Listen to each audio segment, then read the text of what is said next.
Hey guys, it's Jordan with WTI. So we love attracting birds or wildlife to our backyard, and the premium bird feeding station kit has done wonders. Now, it doesn't come with everything seen here. You can buy additional, but let me show you why I love it. First of all, the height, it's 91 inches tall. The base is 23 inches, and it has a stake base, so it stays firmly in the ground. It's not going anywhere. With this crazy Texas weather, we could have, high winds tomorrow, but it still stayed right where it's supposed to be. It comes with 2 hooks in the top. It comes with a suet feeder, or suet cage rather, the mesh feeder, the mesh tray, and a water container. There's additional hooks, and as you can see, I bought an additional suet holder because the birds love it.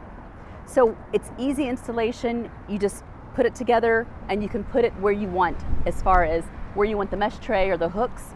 So find what works for your family.